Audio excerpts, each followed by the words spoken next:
तो गुरु का एक नया गोचर होने जा रहा है और तारीख है 5 दिसंबर 2025 और इस बार का गुरु का गोचर कई मायनों में खास है कि देखिए गुरु इस साल तीसरी बार राशि बदलने वाले हैं और ठीक 2026 के शुरू होने से पहले गुरु का इतना महत्वपूर्ण गोचर कुछ बड़ी घटनाओं की तरफ इशारा कर रहा है। और चलिए 3 सिंपल पॉइंट में समझते हैं कि क्यों ये गुरु का गोचर इंपॉर्टेंट है और उसकी क्या टेक्निकल डिटेल्स है। पॉइंट नंबर 1, गुरु देखिए एक राशि में गोचर करने के लिए 12 महीने लगाते हैं, लेकिन मई 2025 को गुरु मिथुन राशि में आए और मात्र 5 महीने में पूरे साइन को ट्रांजिट कर लिया। तो यहाँ पे टोटल 7 महीने का डिफरेंस आया है और इसी को गुरु का अतिचारी मोशन कहते हैं। पॉइंट नंबर 2, गुरु जब मिथुन राशि में वक्री अवस्था में एंटर करेंगे तो एक स्टेबल स्पीड के साथ एंटर करेंगे। अब अतिचारी वाला एलिमेंट वो कुछ समय के लिए कैरी नहीं करेंगे, जिसकी वजह से उनके रिजल्ट्स स्टेबल हो जाएंगे और वक्री अवस्था में मिथुन राशि में गुरु के रिजल्ट्स अच्छे माने जाते हैं। पॉइंट नंबर 3, देखिए इसी ड्यूरेशन के दौरान 25 फरवरी से 1 मार्च के बीच में एक बहुत बड़ा कॉस्मिक इवेंट होने वाला है, जिसमें 5 ग्रह कुंभ राशि में एक साथ आ जाएंगे और ये 5 ग्रह होंगे सूर्य, मंगल, शुक्र, बुध और राहु। तो किसी बड़ी घटना की तरफ इशारा हो रहा है और उसको गाइड करेंगे गुरु, क्योंकि गुरु का एस्पेक्ट, 9th एस्पेक्ट इन सभी ग्रहों के ऊपर पड़ने वाला है। तो इन्हीं सभी बातों का मैंने गहनता से विश्लेषण किया है और बताया है कि कैसे ये आपकी राशि को प्रभावित करने वाला है। तो शुरुआत करते हैं वृषभ राशि से। वृषभ राशि वालों, वृषभ लगन वालों, कहने को तो गुरु आपके लिए फंक्शनल मैलेफिक प्लैनेट है, क्योंकि गुरु की रूलरशिप आपके 8th और 11th हाउस के ऊपर आती है। अब 5 तारीख को गुरु अपनी वक्री अवस्था में आपके 2nd हाउस में एंटर करेंगे और वहां से वो आपके 6th हाउस को, 8th हाउस को और आपके 10th हाउस पे एस्पेक्ट करेंगे। और राहु ऑलरेडी आपके 10th हाउस में ट्रांजिट कर रहे हैं अपने ही नक्षत्र में, सप्तश्वेता नक्षत्र में, और सैटर्न आपके 11th हाउस में मार्गी हो चुके हैं 28 नवंबर को। तो आपके लिए आइडियल कंडीशन ग्रोथ के लिए रेडी हो चुकी है। अब जुपिटर के यहाँ पे 2nd हाउस में एंट्री होते ही आप उन प्लान्स पे वर्क करना शुरू कर देंगे बहुत स्पीड के साथ। चीजें अब आपके लिए मैनिफेस्ट होना शुरू कर देंगी। देखिए एक कॉन्सेप्ट होता है डबल ट्रांजिट थ्योरी का, उसमें हम ये देखते हैं कि जुपिटर और सैटर्न जो कि सबसे प्राइम प्लैनेट्स हैं वैदिक एस्ट्रोलॉजी के, वो किस हाउस को, किस राशि पे एक साथ एस्पेक्ट कर रहे हैं, इन्फ्लुएंस कर रहे हैं। तो इस गोचर के साथ ही जो ये डबल ट्रांजिट होगा आपके 8th हाउस के ऊपर फोकस देगा, यानी कि सेजिटेरियस धनु राशि एक्टिवेट हो जाएगी। तो इसका मतलब है गुरु अपनी वक्री अवस्था में 2nd हाउस में आपके लिए एक प्रोसेस क्रिएट करेगा ट्रांसफॉर्मेशन का। ये ट्रांसफॉर्मेशन आपके लाइफ के हर एरिया को टच करने वाला है बहुत ही पॉजिटिव और सिग्निफिकेंट वे में। कहने को तो 8th हाउस जो है ना मैलेफिक हाउस होता है, लेकिन 8th हाउस लेगेसी का भी होता है, 8th house long term planning का भी होता है और 8th हाउस दूरदर्शिता का भी होता है। लाइफ में जब भी आपको कोई मेजर या कॉन्क्रीट सक्सेस मिलती है उसमें 8th हाउस का बहुत बड़ा रोल होता है। आप कोई भी एक फेमस हॉरोस्कोप उठा के देख लीजिए, आपको वहां पे 8th हाउस मजबूत कंडीशन में दिखेगा। 8th हाउस सडन इवेंट्स का भी होता है, सडन गुड इवेंट्स हमारी जो लाइफ में होते हैं वो 8th हाउस के थ्रू ही आते हैं। तो इस रेट्रोग्रेड ट्रांजिट के दौरान आपके 2nd हाउस में जो इवेंट्स होने हैं सडन नेचर के, वो पॉजिटिव ही होंगे। बीच बीच में कुछ ऐसे फेज आएंगे जहां आपको केयरफुल होने की जरूरत पड़ेगी, बट मोस्टली वो आपके हेल्थ के अराउंड होंगे। देखिए 7 तारीख को मार्स आपके 8th हाउस में एंटर कर रहे हैं, तो अष्टम मंगली का फेज शुरू हो जाएगा और वो जुपिटर के साथ जो है ना म्यूचुअल एस्पेक्ट बनाएगा। तो दिसंबर के महीने में ही आपको हेल्थ के ऊपर काफी ध्यान देना होगा। सडन कोई इंजरी हो सकती है, सडन कुछ ऐसे इश्यूज हो सकते हैं, कोई पुरानी इलनेस कोई आपकी बाहर आ सकती है, सडनली आपकी क्रेविंग हो जाएगी बाहर खाने की, आपको अल्कोहल और स्मोकिंग की तरफ भी आपके स्ट्रगल्स बढ़ जाएंगे। तो दिसंबर के महीने में आपको हेल्थ के अराउंड केयरफुल रहना है। उसके बाद देखिए ये ट्रांजिट आपको काफी स्मूथली सेल कराएगा लाइफ में। और देखिए एक फेज आ रहा है 24 फरवरी से 1 मार्च के बीच में, जिसमें 5 प्लैनेट आपके 10th हाउस के ऊपर ट्रांजिट करेंगे। वो कौन कौन से हैं? सन, राहु, मार्स, मरकरी और वीनस। तो एक राजयोग वाली कंडीशन क्रिएट हो रही है आपके 10th हाउस के ऊपर और 10th हाउस के ऊपर आपके जुपिटर का भी एस्पेक्ट पड़ रहा है। तो जो ये आपको सक्सेस मिलनी है ना, वो इस रेट्रोग्रेड के दौरान आपके 2nd हाउस में, उसमें जुपिटर बहुत बड़ा रोल प्ले करने वाला है। इवन दो सैटर्न ने 11th हाउस में मार्गी होते ही 28 नवंबर को आपके लिए ग्राउंड रेडी कर दिया था, लेकिन असली जो काम है वो जुपिटर आपको करके देगा। और ये जो ड्यूरेशन है जुपिटर के रेट्रोगेशन के आपके 2nd हाउस में, मार्च तक वैलिड है, ये 10 मार्च तक। तो इस पीरियड में आप नए लोगों से मिलेंगे, आपकी नेटवर्किंग बहुत अच्छी होने वाली है, स्मूथ तरीके से आपके काम होने लगेंगे। पैसों से रिलेटेड कोई भी मैटर हो, कैरियर एलिवेशन से रिलेटेड कोई भी मैटर हो, नेटवर्किंग से रिलेटेड कोई भी मैटर हो, या फिर आप कोई बिजनेस एक्सपेंशन करना चाहते हैं, तो उसके लिए ये ड्यूरेशन काफी गोल्डन साबित होगी।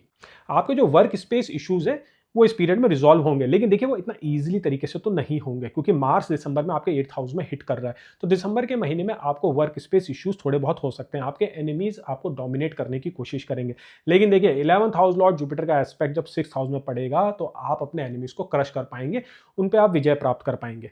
जुपिटर 2nd हाउस में डिप्लोमेसी के लिए भी बहुत अच्छा होता है। इस बार आपकी जो स्पीच होगी ना वो काफी बेटर हो जाएगी। और आपके 2nd हाउस में मरकरी का ही साइन, जेमिनी साइन रूल होता है और जनरली टॉरस असेंडेंट वाले नेचुरली डिप्लोमेटिक होते हैं। उनका बात करने का तरीका काफी नेचुरली अच्छा होता है, उनका बात करने का तरीका काफी कन्विंसिंग भी होता है। अब जुपिटर जब 2nd हाउस में आएगा तो आपकी जो ये नेचुरल एबिलिटीज हैं आपके कम्युनिकेशन के अराउंड, उसको वो बहुत अच्छे से एक्सपेंड कर देगा, उसको वो रिफाइन कर देगा।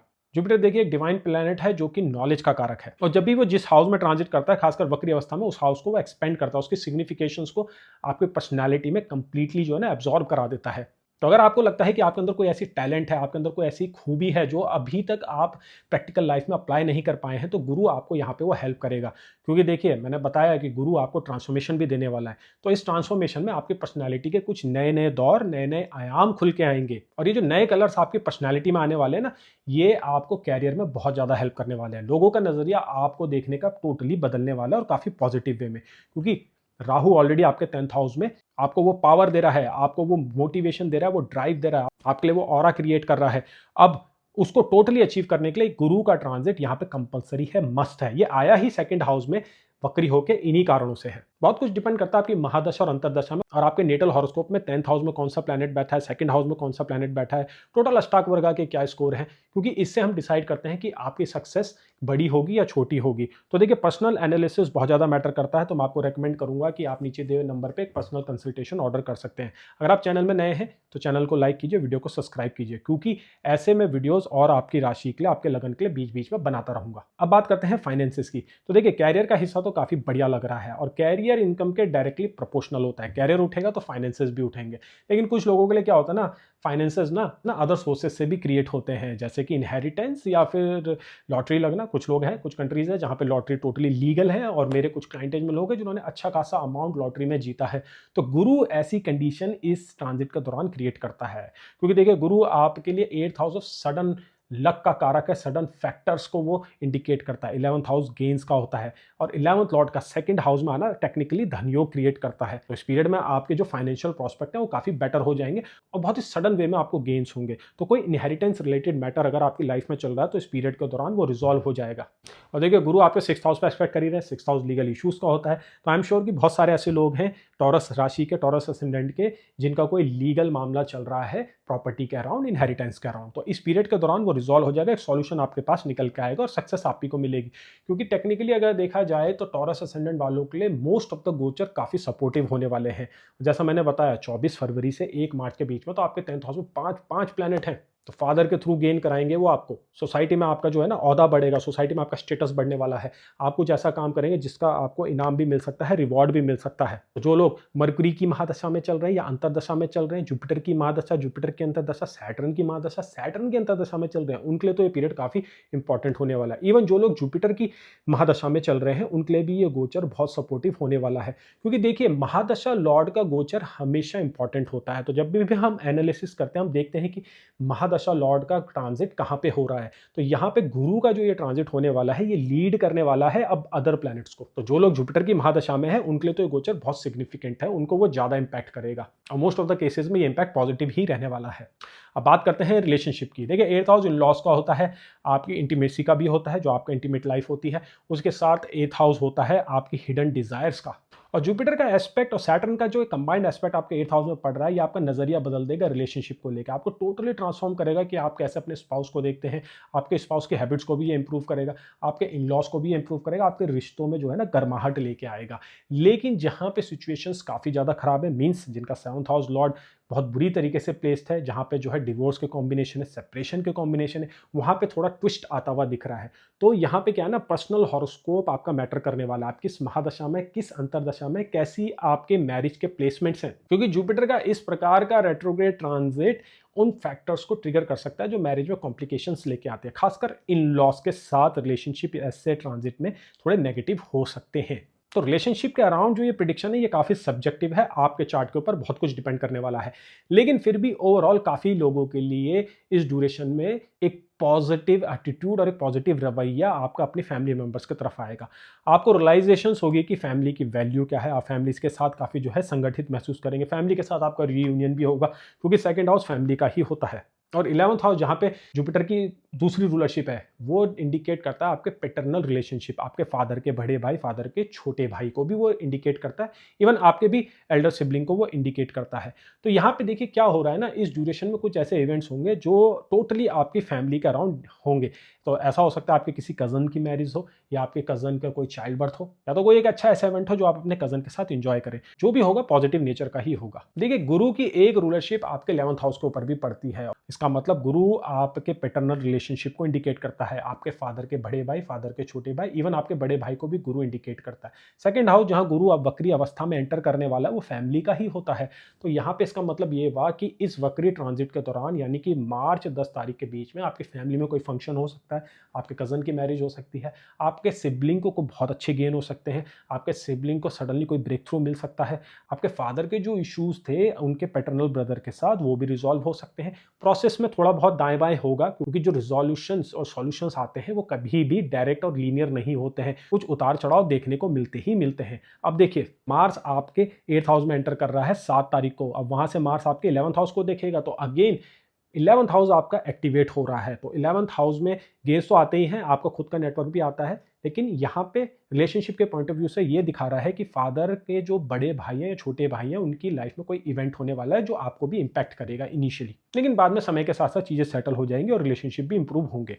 आपका अपने बच्चों के प्रति अच्छा रवैया होने वाला है क्योंकि जुपिटर पुत्र कारक होता है, जुपिटर बच्चों को ही इंडिकेट करता है। और सैटर्न जो कि योग कारक प्लैनेट है आपके 5th हाउस को देख रहा है, तो चिल्ड्रन की लाइफ में कोई अच्छा इवेंट होने वाला है और चिल्ड्रन के लिए इस पीरियड में आप कुछ अच्छी इन्वेस्टमेंट करेंगे, कुछ प्लानिंग मोड पे आ जाएंगे। क्योंकि देखिए जब तक सैटर्न आपके 5th हाउस को देख रहा है बच्चे के अराउंड आपका फोकस बढ़ता ही जाएगा समय के साथ साथ। फिर तो चाहे बच्चे के लिए कॉलेज सेलेक्ट करना हो, उसके लिए कोई फंड क्रिएट करना हो, या फिर उसके लिए स्कूल चेंज करना हो, या फिर उसके लिए कोई सब्जेक्ट चूज करने हो, इस ड्यूरेशन में आप वैसे डिसीजंस लेंगे या फिर आपका ध्यान उस तरफ जाएगा, या फिर आप घर के बड़े जनों के साथ इन चीज़ों के ऊपर डिस्कस करने वाले हैं। एक इंपॉर्टेंट डिसीजन अपने चाइल्ड के अराउंड इस पीरियड में आप लेते हुए दिख रहे हैं। तो रिलेशनशिप के पॉइंट ऑफ व्यू से ये ट्रांजिट काफ़ी ट्रांजिशनल है। ये ट्रांजिट क्या करेगा, नई चीज़ें लाएगा और पुरानी चीज़ों को इंप्रूव करके देगा आपको। तो चलिए अब हेल्थ की बात करते हैं। हेल्थ के मामले में देखिए ऐसा दिख रहा है कि गुरु का ये ट्रांजिट कुछ प्रिकॉशंस तो डिमांड कर रहा है। ये मैंने आपको वीडियो की शुरुआत में ही बता दिया था कि 7 तारीख को मार्स आपके 8th हाउस में आ रहा है और 8th हाउस में मार्स के आते हैं उसका mutual aspect 8th Lord Jupiter के साथ ही बन जाएगा। जुपिटर आपके क्रॉनिक हेल्थ इश्यूज को इंडिकेट करता है और 2nd हाउस जहां पे गुरु एंटर करने वाले हैं वो मारक हाउस ही होता है। तो इस पीरियड के दौरान आपको अंदर से बहुत ज़्यादा स्ट्रगल्स महसूस होंगे एडिक्शन के अराउंड। तो जो लोग स्मोकिंग, ड्रिंकिंग या ड्रग्स की हैबिट्स है जिनको, जो लोग क्विट करना चाहते हैं, इस बार उनको डिफिकल्टी महसूस होगी। इवन आपको अपनी हैबिट चेंज करते हुए भी थोड़ा सा ना इंटरनल रेसिस्टेंस ज़्यादा महसूस होने वाला है। जनवरी में जाके सिचुएशन इंप्रूव होने लगेंगे, लेकिन दिसंबर का महीना आपको काफ़ी कठिनाइयाँ देने वाला है क्योंकि दिसंबर का महीना देखिए कई चीज़ों में आपको बिजी भी रखेगा। कैरियर में नई नई चीज़ें हो रही होंगी, आपको ट्रैवल भी करना पड़ सकता है। तो इतने बिजी स्केड्यूल में अपनी हेल्थ पे तो आप वैसे भी ध्यान नहीं दे पाएंगे। पुराने कुछ हेल्थ इश्यूज आपके उभर के बाहर आ सकते हैं, तो काफ़ी संभल के रहिएगा। जो लोग डायबिटिक हैं उनके लिए ये पीरियड काफ़ी प्रिकॉशन डिमांड कर रहा है क्योंकि जुपिटर रेट्रोग्रेड स्टेट में डायबिटीज़ रिलेटेड डायग्नोसिस को इंडिकेट करता है। लेकिन जैसे जैसे आप समय में आगे बढ़ेंगे, खासकर फरवरी और मार्च के महीने में आपके लिए जो है ना जुपिटर कुछ नई नई चीज़ें लाइफ में लेके आएगा। जुपिटर देखिए है तो नेचुरल बेनिफिक प्लैनेट, वो सबसे बेस्ट बेनिफिक प्लैनेट होता है। तो 2nd हाउस में वो आपका इंटरेस्ट बढ़ा देता है आपका होलिस्टिक हीलिंग की तरफ, योगा की तरफ, मेडिटेशन की तरफ। और देखिए 8th हाउस का कहीं ना कहीं रोल आपके जो है ना पॉजिटिव ट्रांसफॉर्मेशन से है, तो गुरु यहाँ पे वो आपको लाके दे सकता है। लेकिन उसके लिए आपके हॉरोस्कोप में ऐसे प्लेसमेंट होने चाहिए। अगर आपके हॉरोस्कोप में जुपिटर और सैटर्न का यूनियन है या फिर केतु काफ़ी प्रोमिनेंट है, तो ये पीरियड में आप स्पिरिचुअल ग्रोथ बहुत अच्छी करेंगे और उसमें जुपिटर का बहुत बड़ा रोल होगा। आपका इंटरेस्ट जाएगा अकल्ट की तरफ, एस्ट्रोलॉजी की तरफ, योगा की तरफ, मेडिटेशन की तरफ। इवन पिलग्रिमेज में भी आप गुरु की कृपा से जा सकते हैं क्योंकि देखिए राहु आपके 10th हाउस में है, ट्रांजिट कर रहा है। और एक रूल ज्योतिष का ये कहता है कि राहु जब भी 10th हाउस में ट्रांजिट करता है तो आदमी जो है ना, जो व्यक्ति होता है वो पिलग्रिमेज में जरूर जाता है। ऊपर से गुरु का एस्पेक्ट भी अब 10th हाउस के ऊपर पड़ रहा है कंटिन्यूसली, और अब वो एस्पेक्ट जो है ना बहुत स्ट्रांग होने वाला है। कहते हैं कि जब जुपिटर वक्री होते हैं तो उनकी जो पावर होती है 3 गुना बढ़ जाती है, और गुरु इस बार आपको ब्लेस करने वाला है किसी स्पिरिचुअल जर्नी को लेके। तो काफी शानदार समय है आपके स्पिरिचुअल ट्रांसफॉर्मेशन को लेके। जो लोग मेंटली स्ट्रगल कर रहे हैं इश्यूज से, जैसे कि डिप्रेशन, ओसीडी, फियर्स या फिर बाइपोलर, उनके लिए ये पीरियड थोड़ी बहुत रिलीफ लेके आ सकता है। लेकिन असली जो आपको इंप्रूवमेंट दिखेगी वो 10 मार्च के बाद दिखेगी, जिसके लिए मैं सेपरेट वीडियो बनाऊंगा जब गुरु मार्गी हो जाएंगे। तो इस चैनल को आप सब्सक्राइब कीजिए ताकि आपको नए नए अपडेट्स मिलते रहे, क्योंकि 5 दिसंबर से लेकर 10 मार्च की कहानी 10 मार्च से लेकर 2 जून के बीच में जो होगी उससे अलग रहेगी, क्योंकि 10 मार्च को गुरु मार्गी हो जाएंगे और 2 जून को गुरु जो है अगेन एक्सॉल्टेड हो जाएंगे आपके 3rd हाउस में। तो जो ये घटनाक्रम हो रहे हैं ट्रांजिट में, ये आपको समझना बहुत जरूरी है, क्योंकि 2026 काफी इंपॉर्टेंट साल है। ये एक ऐसा स्पेशल साल है जिसमें गुरु 3 साइनों में ट्रांजिट करने वाला है। राहु भी अपने ही साइन में बहुत ज्यादा मजबूत हो रखा है, अपने ही नक्षत्र में काफी मजबूत है। और सैटर्न तो देखिए पाइसेस जो कि इतना स्पिरिचुअल साइन है उसमें मार्गी हो चुका है। तो काफी इंपॉर्टेंट है 2026 का साल, और वृषभ राशि और वृषभ लगन वालों के लिए तो ये काफी इंपॉर्टेंट साल है और काफी महत्वपूर्ण भी लग रहा है कि आप अपनी लाइफ में आगे कैसे जिएंगे। 2026 उसमें बहुत बड़ा रोल प्ले करने वाला है। रेमेडीज में आप ये कर सकते हैं कि आप एकादशी का फास्ट रख सकते हैं, और उसी के साथ साथ आप अपने 5th house Lord, second house जहां पे इस गुरु का ट्रांजिट होने वाला है, उसका जो लॉर्ड है बुध, उसको मजबूत कर सकते हैं, जिसके लिए आप एक ज्योतिष क्वालिटी का पन्ना धारण कर सकते हैं अपनी छोटी उंगली में। तो अभी आपने देखा कि कैसे गुरु का ट्रांजिट आपको प्रभावित करने वाला है, और मोस्ट ऑफ द लोगों के लिए ट्रांजिट पॉजिटिव होने वाला है। तो बहुत जल्दी मिलेंगे नए वीडियो के साथ, तब तक के लिए नमस्कार।